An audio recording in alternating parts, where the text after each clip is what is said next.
Hey, I'm Ryan and I'm 55 and I just retired. And if I stay in the United States, the financials makes me really uncomfortable. Not because of any crisis or anything like that, but you have expenses in the US that just don't exist overseas. Car insurance, homeowners insurance, property taxes, the list goes on and on. I ran the numbers and I built two spreadsheets, one for Southeast Asia living and one for the United States. And the differences are shocking. All right, first, let's look at the United States. This spreadsheet is built with the top line number, $1,500 a month at the top. And then as we add expenses or include expenses, the amount remaining gets as we go further down the page. The first one is set asides for income taxes. There's none there. So the big one is $1,200 a month. That's actually really conservative and I think really reasonable. With $1,500 a month minus $1,200 a month, we are already down to $300, and that is if you can find an apartment or a place to live for $1,200 a month. That's extremely difficult. Now I have $160 for eating out, $330 for groceries, eating in, a really modest $40 for clothes, and then medical insurance is $200 a month, but most people pay more than $5. Renter's insurance or homeowner's insurance, a little bit of entertainment, some internet and cell phone, the usual expenses. As you can see, as soon as we get down towards the bottom here, we are quickly upside down by $1,000 a month, $1,090. That just does not work. And that is a very modest, reasonable budget. If I was being even more brutally honest, we'd probably be upside down by a good $2,000 a month. But I scaled it back and I'm trying to make it as even as possible. And we're upside down by $1,000 a month, and that leaves nothing for savings and very little for fun and entertainment. Now let's look at $1,500 and how far that goes living in the Philippines. This could be Thailand or Vietnam, or even less in a place like Laos or Cambodia. But as you can see on this spreadsheet, $500 is what we have for rent, much lower than the US, and that's actually very reasonable. I've been looking at apartments in Nha Trang, Vietnam, and there's many with ocean views and high-rise condos for $300, $350 a month. So $500 is actually very generous. Eating out is $100 a month, and $130 is for groceries eating in. By the way, all these numbers are for a single person. Yes, the food and maybe the rent will go up slightly if you are married, but so does your income probably. Clothes, $20 a month, that is plenty.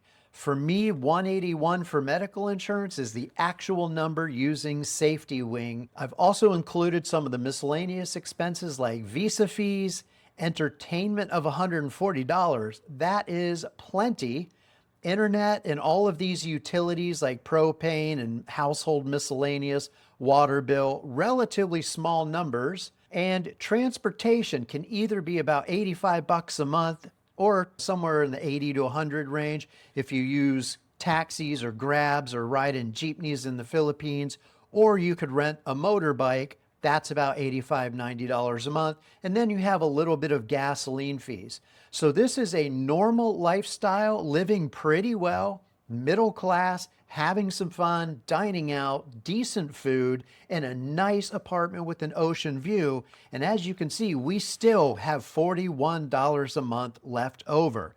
Compare that to the United States, where you need about $3,000 a month to live poorly, versus $1,500 in the Philippines, where you can live well. It's a no-brainer. I am not staying in the United States and watching myself bleed out financially, not really saving any money, and feeling like I'm always at the edge of financial precariousness. That's just not a good feeling, and I'm not willing to do it, and I hope you're not willing to do it either.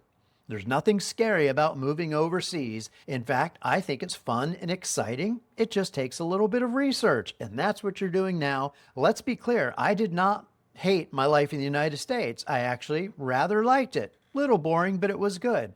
But the problem is I am not eligible yet for Social Security, and I won't be eligible for another 7 years. I don't want to actually tap into it for 9 or 10 years. So I'm living off my 401k, and to live decently in the United States would take For me as a single person, at least $2,000 a month. And to live well, it's closer to $2,500 a month. It's doable, but that draws down my 401k at a rate that I'm just not comfortable with. By coming to Southeast Asia, making the Philippines my home base, I can reduce that down to $1,500 a month. And between you and me, I suspect I can actually get that even lower because my lifestyle is modest. So I want you to give serious consideration to moving to Southeast Asia and doing geo arbitrage so that your US dollars go much further. Now, let's be honest, there are a couple of items that you do need to be aware of, the silent killers that can blow up your budget. One factor is the skin tax. Foreigners do get charged for many goods and services more than their Filipino counterparts. It's not all that much. Over the course of a month, it might add up to $20. And while it's not ideal, it's a reality you do need to be aware of.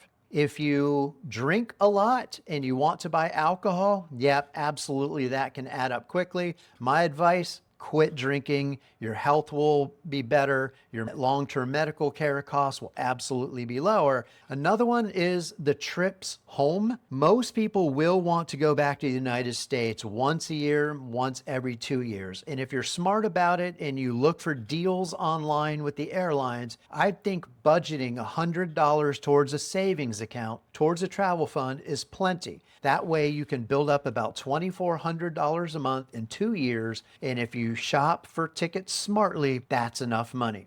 So plan for travel going home. And then one more small one, in the Philippines at least, is visa renewal fees. I've budgeted in about $28 a month to renew my visa. And a huge benefit of the Philippines is that you can renew your tourist visa over and over again for up to 3 years. And obviously, if you have an unplanned medical expense, well, that's where insurance like Safety Wing comes into play, which is what I'm using. It costs me $181 a month. And if you want to check that out, the link is below. Once I cross into the 60 to 70 age bracket, that will go up. That's something you just need to plan for. Anyway, there's the numbers. They are real, and it will make a difference in your life, a positive difference, by moving to Southeast Asia. So the total in the United States is going to be anywhere from $2,000 to $3,000 a month just for a basic lifestyle.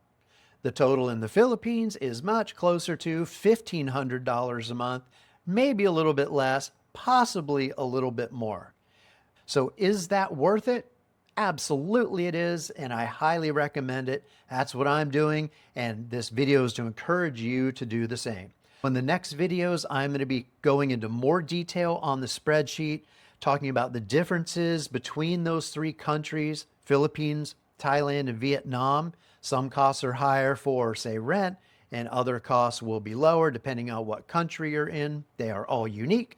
Look, the math does work, but only if you get serious about saving money, reducing expenses, and investing. So on that note, make sure you watch the video, How I Retired Overseas on Less Than $500,000, where I go into the strategy I used to get to the point where I could leave the United States to live large in Southeast Asia. Thanks for watching, and I'll see you in the comments section. So long.